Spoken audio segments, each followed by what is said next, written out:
Actors, we've all got issues, so let's talk about them. I'm your host, Juan Ayala, and this is Actors with Issues. Hello, ladies, gents, and non-binary friends. Welcome to another episode of Actors with Issues, where we talk shop with guests from TV, film, and Broadway, exploring their careers, breaking down industry myths, and what it means to be an actor today. I'm your host, Juan Ayala, and today we are joined by a star on the rise who you may recognize from her roles in Nickelodeon's The Haunted Hathaways, CBS hit comedy Young Sheldon, and in the James Wan-produced hit horror film Lights Out. Now she is in her first ever leading role in a feature film. She's got an axe to grind with some neighborhood bullies as the titular Abigail, a horror action comedy now available on VOD. Please welcome Ava Cantrell. Ava, thank you so much for being here. Welcome. Thank you. Thank you so much for having me on your podcast. I'm really excited. So we always like to start at the beginning. So how did Ava get to where she is today? What was the journey leading up to this first lead role for you in Abigail? Okay, so I started acting when I was pretty young. I was like 7 or 8. And I think that to me, the process went exactly as it was supposed to. I started out with small roles, and it was kind of just stepping stones, building kind of the responsibilities that I had to carry as an actor when it came to being on set. And it helped me really learn because I started off with like student films and small commercials, and then eventually getting bigger parts or like on bigger networks or like Lights Out. That was a big learning experience for me. And I've really just loved, I've always loved being on set. I've always loved acting, which, as you know, is not even really the biggest part of being an actor. It's so much more than that. Um, and yeah, recently filming and then having Abigail come out has been so exciting. It just like that was such a it was such a big moment for me as an actor because getting to lead a movie is a really different experience than what you get to experience most of the time as an actor. It's not really as it's so much like hurry up and wait on set. It's a lot of um filling your own time with just like reading or waiting, and with Abigail it was go go go and working um for almost a month straight, and that was a really exciting experience. Yeah. I want to go back and touch a bit on something you said because I think actors don't talk about that quite so much, that acting is what you do the least as an actor. Like you said, it is a lot of hurry up and wait. I mean, I've worked on some projects that, it's a 12-hour shoot for a what ends up being a 2-minute action sequence or something.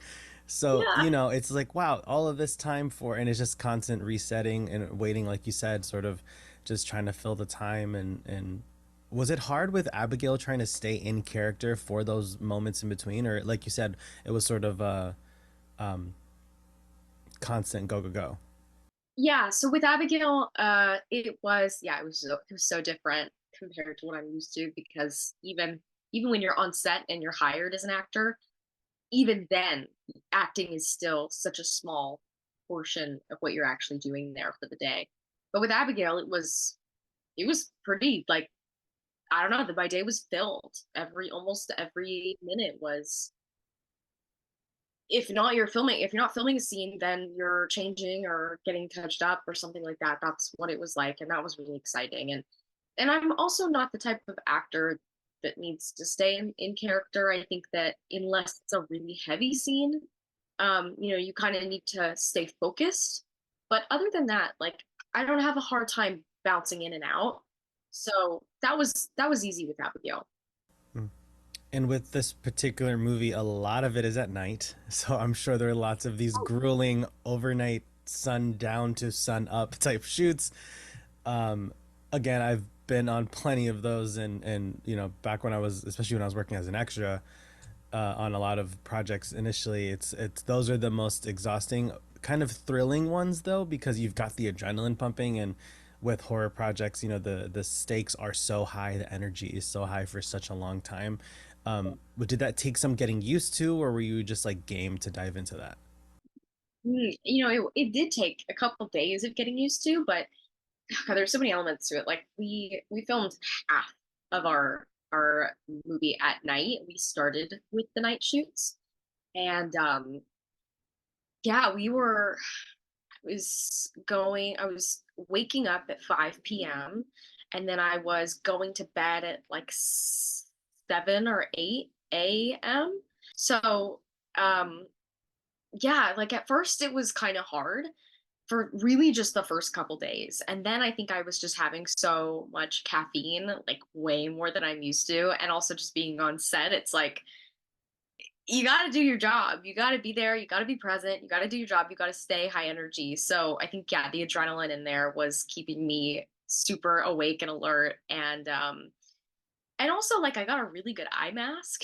So I slept really good. And I was so tired after work that like I after a couple days I was fully adjusted. And it was honestly kind of harder to get out of that. Yeah, I can imagine. It's this sort of like reverse jet lag. It's like you get accustomed to it when you fly, but when you fly back home, it's like, wait, what? Come on. Yeah. So true.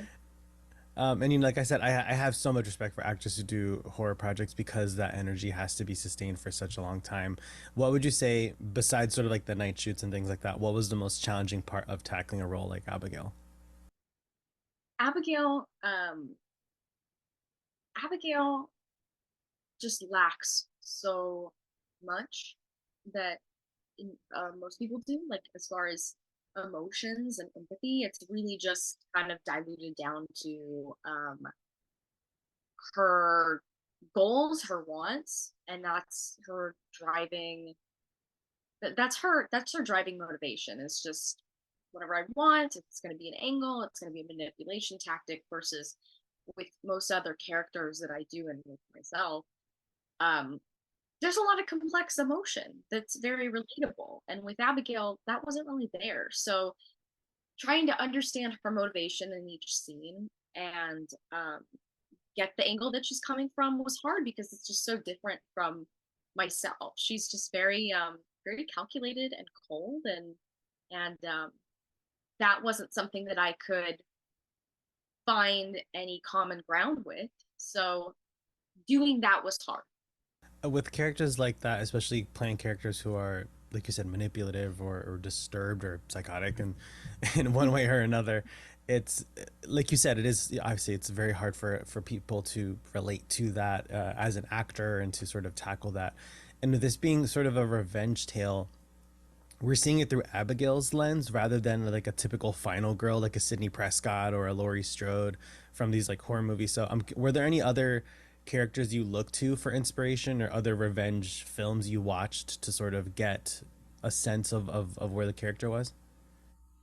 So there was two movies that I watched beforehand that heavily influenced my approach to Abigail, and it was Jake Gyllenhaal's character in Nightcrawler and American Psycho. And I mean, yeah, obviously American Psycho, that's a classic. But Nightcrawler was actually a really big one for me because he has this thing that I really tried to emulate with Abigail, where his character is trying to be really sociable and charismatic when he's around everybody else. And at first, it doesn't even really come across that wrong. There's just something a little off about it.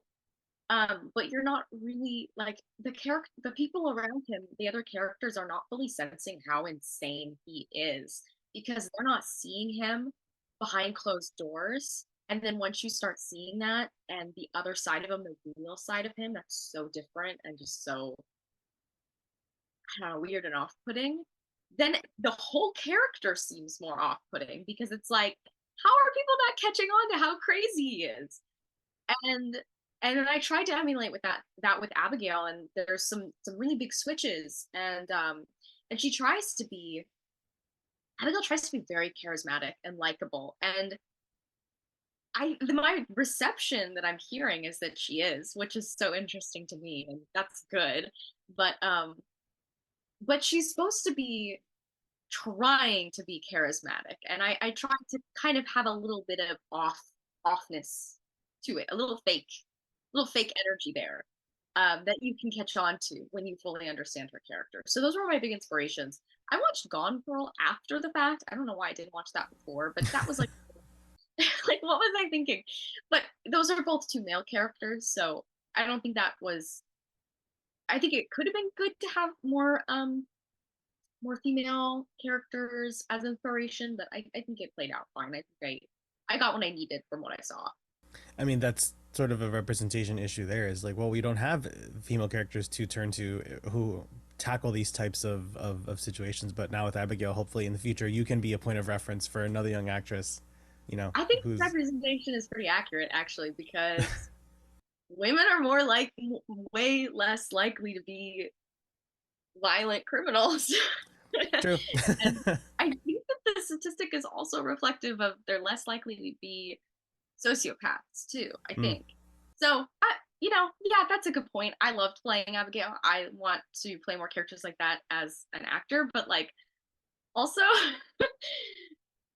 it is kind of representative, maybe a little bit of Mm. like the real data out there.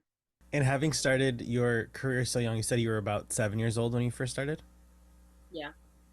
So with that, what have you noticed has changed the most about the industry? I feel like things like self tapes and tech have been talked about the most, but in terms of like the process or filmmaking or anything like that, what have you noticed has changed the most since you first got started?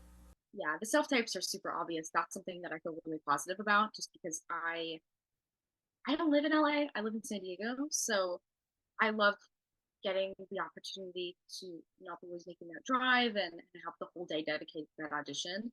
I think it's really cool, and also, yeah, people can be located anywhere and tape their audition. There's some negatives, of course, but I'm into it, and I think that there's a big shift away from movies and to television. Not that movies aren't still super popular, but things are more in that format now. So a lot more television auditions. Um, yeah, and then I think that like people who get hired has changed. Like a lot of people are looking for people who have a big social media presence or like specifically influencers that are those things first before actors instead of actors first, I guess. Yeah, so those are the changes that I've noticed. And we have a part of our show called it changes per guest. So this one's called Dear Ava, since it's sort of like an advice section of the show. Sort of like a Dear Abby. I don't know if I'm dating myself with the with that reference, but lots of young actors feel very stuck when they can't get their first agent or manager. They're sort of stuck doing the short film submissions and things like that. So, what advice do you have for a young actor who's looking for that first rep to like get the ball rolling in their career? Okay, so I've had the same agent and manager. I have not switched because I love and adore my team, Mm. and they understand me and what I'm looking for and what I want, and they understand and they support me in the way that I need. And I think that if you're having trouble finding that, then I mean, sometimes you just gotta wait it out. You just Mm. gotta wait for the right fit, and instead of um, yeah, just be looking for that fit.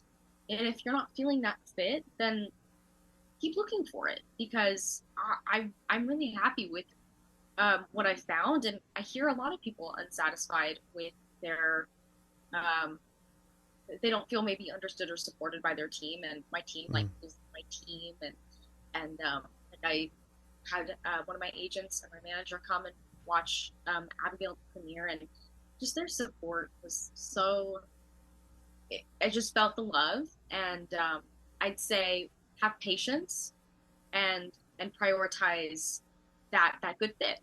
I feel like lots of actors, when they sort of like make these like awards acceptance speeches, they often thank their team like you believed in me for 20 years, and whatnot. That's always so touching. But sadly, a lot of times it is sort of the opposite. Folks have a new rep every year, and that's so great that you found folks who are that right fit for you, who are that sort of support system. Because I feel like that's what reps should be. It is a team. It's Yeah, like there's often yeah, that business mindset of acting. Like every actor is a CEO of their company, and I sort of view it as like, and when you bring on an agent, they're the CFO, and they're if you bring yeah, on someone else, they're sort of just expanding your business and whatnot. yeah, Instead of like actors working for agents, that's often the mentality lots of young actors have. You yeah. know, they're like they work for me. It's like nah, it's a partnership. It is a partnership. It feels collaborative Mm. almost. Yeah, I agree. And having done, you did shows like Young Sheldon and The Haunted Hathaway, so you've done sort of comedies, sitcoms, and now you're sort of tackling horror. Is there any genre you haven't done yet that you want to dive into? I'd like to do kind of some actiony stuff.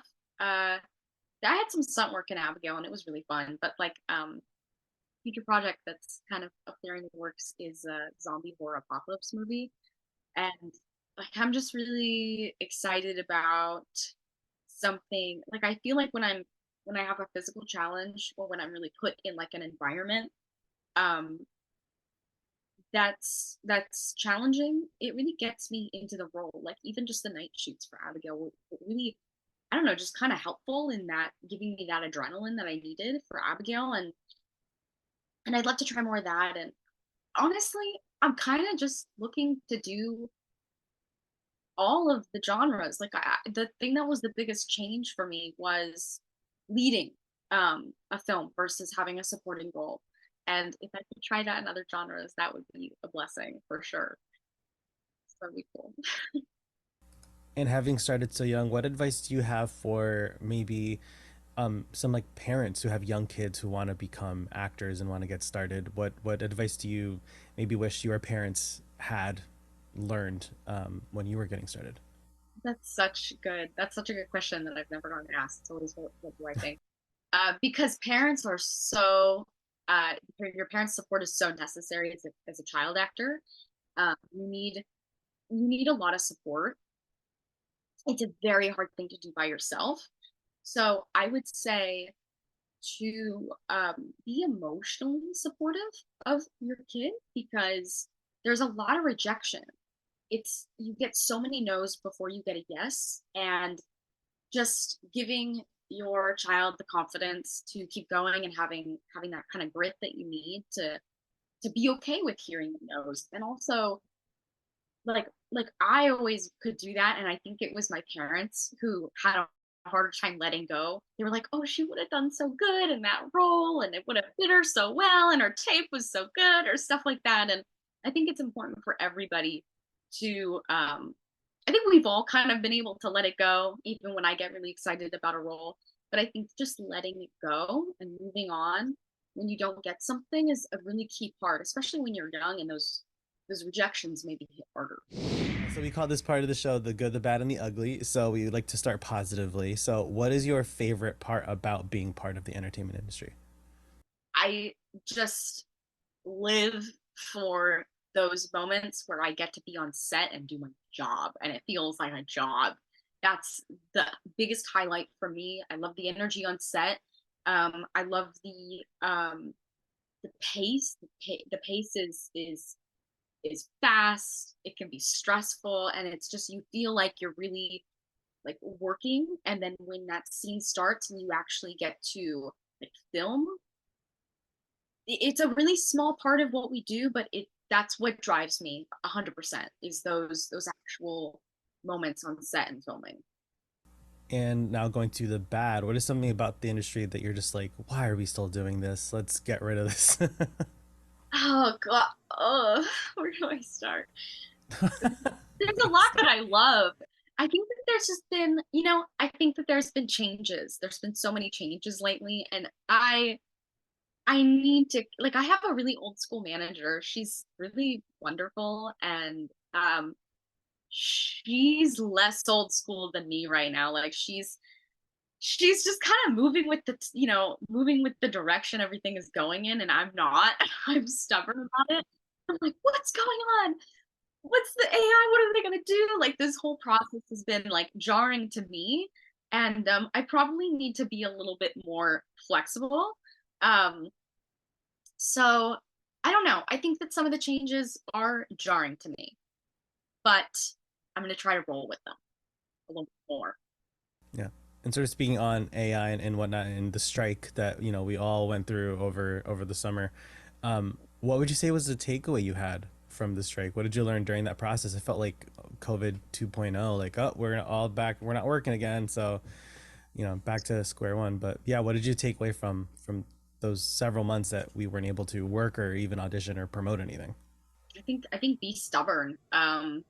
Yeah, be stubborn about what you need. You striking and being in a union is no, it's a really interesting thing, and it's it was a good opportunity to be able to kind of have that unity of a strike and that stubbornness of this is what I deserve. Mm. You have to give that to me, or I'm not going to participate. And there was a unity in that, and I'm just I'm proud of everybody striking and accomplishing a lot of the goals that we had. I'm proud. And the final segment of our show is called "It's Time for Life's Big Questions." So, number one, if you could have any superpower, which would you choose? Um, oh gosh. Flight. Flight. Flight. Yeah. I'm scared of heights, but I just kind of really jealous Just of fly low. yeah, that I don't know, that ability. Yeah, that sounds pretty cool. I started watching that show Invincible, Mm. and I was never really into flight, and they just made it look so cool. So, yeah, Coffee or tea? I drink more coffee, but I think I like tea more. Mm. It makes me Singing feel or less dancing? dancing Self tape or in person? upstairs. Horror movie or rom com? Rom com. Ooh. Does pineapple belong on pizza? Yep. Is a hot dog a sandwich? No. That is the right answer. Because neither is a taco. If a hot dog's a sandwich, so it's taco, and it's not. So a hot dog is not. Hey, there you go. Yeah, we solved it. We solved one of life's big questions. What is the most spontaneous thing you've ever done? Um, I do kind of extreme sports, Oh, surfing really big waves. One time, I did a fight. I started training in Muay Thai and I competed in a fight. I'd say that was pretty spontaneous looking back on it that's now. awesome. Yeah. What is your favorite live performance you've seen? Oh, Cats musical. Which one? Cats? Cats. Hmm. If you could sit down for dinner with any actor, dead or alive, who would it be? Any actor? Ben Stiller's a favorite of mine. He's a What director. special? Oh yeah, yeah, you're right. I forget he's a director. Like, what was the series he did? Oh, Escape at Dannemora. That was such a good show he did. Forgot about that one. And let's build your ultimate dream role. So, is it TV, film, or theater? Film. What is this genre? Um, Ooh, okay. I just got an idea. Yeah, I'm like, I kind of want to do some kind of like adventure movie. If we could do another Lara Ooh. Croft movie, Mhm. I'd take on that. Okay, so that answers the next question, which was lead or supporting. So, lead, Lara. Who's your co-star? Oh, God, she kind of just walks around by herself a lot. I can't even think of a character that you would fill with that. I have no idea. I'm sorry. And who is the antagonist? Who plays the villain in this? Um, I don't know why. I'm just thinking of the Green Goblin, William Dafoe. Oh, I He's mean, such a good amazing villain. Let's choice. Come on. do another one of Yeah. him. And in 10 words or less, what advice would you give to a young actor? Be resilient Hmm. through um, all of the no's. Awesome. Well, Ava, thank you so, so much for taking the time to chat with us today and for talking about the issues. And again, congrats on Abigail. I mean, it was such a fun watch and so different and not something we've really seen much of before. from a female perspective, especially as we talked about, so it's so cool to see, and congrats on that. And for everyone listening, Abigail is available to watch on demand on all on demand platforms. You can rent or buy, and it started December 5th, but it's now available to demand everywhere. And Ava, again, thank you so much. Thank you. Thank you so much. This is really fun. I enjoyed it. Thanks for joining us. Be sure to subscribe to Actors with Issues on Spotify, Apple Podcasts, or wherever you get your podcasts, and visit our YouTube channel for full video interviews. Actors with Issues is executive produced and hosted by Hawani Allah. See you next time.